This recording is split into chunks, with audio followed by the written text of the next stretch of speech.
next module that we are going to see is basically the test for motives. So if you remember or recall, last module that we saw was test for personalities. Okay, then in this module we are going to see the test for motives, and then we are basically going to concentrate on the TAT test. Okay, now what is the TAT test? In that, first we are going to see the table of contents, in that history of the test, understanding what is TAT, administering the test, and scoring of the TAT cards. In this module, we will know the background about the thematic apperception test, study the detailed process of administering and scoring of TAT test. History.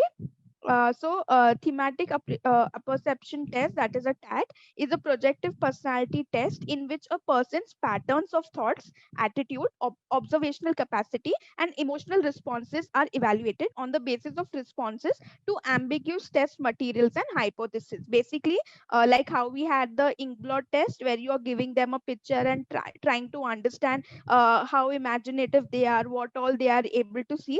Similarly, in this, we are basically going to give them an ambiguous test situation, where we are going to tell them that, okay, in this situation, how are you going to react? Or in this situation, what is that you're going to do? Or what can be the next thing in this particular picture?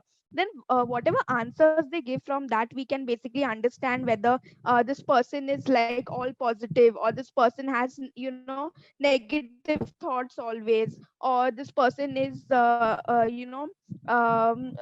is a self motivator, or the person is not a self motivator, is not does not feel good around people, gels good around with people. So different variety of like attitudes and thoughts and observational qualities that the person has, that is something that will be shown by in experiencing this test. Okay, it is used in psychiatric evaluations to assess disordered thinking, and in forensic examinations to evaluate crime suspects.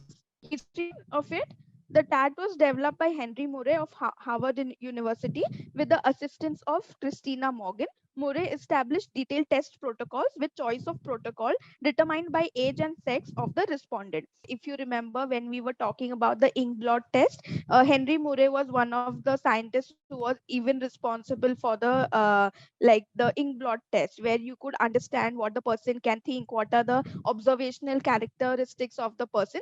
Similarly, for the TAT test also, Henry Murray along with Christina Morgan, they basically developed this test.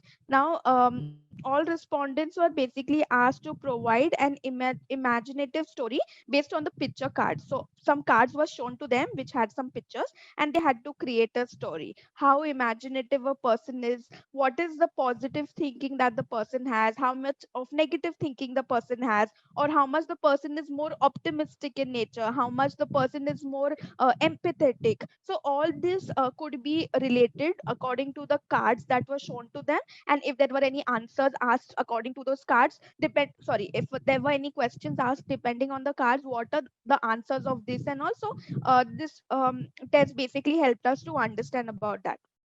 uh, okay. Current test protocol has this basic structure but is more flexible and variable than Murray intended.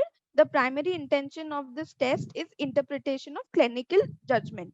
There are several standardized scoring schemes for the TAT, but they do not appear to be widely used. The test was mainly influenced by earlier picture story test, example of Binet, ideas of Carl Jung, Thomas Wolfe, Luke Homer, Angel.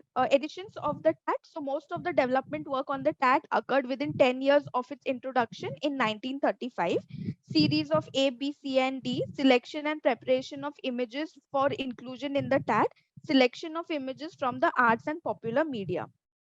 Careful redrawing of these images by Christina Morgan and others. So whatever cards were created where the pictures were basically drawn, so that was with the help of Henry Murray and Christina Morgan.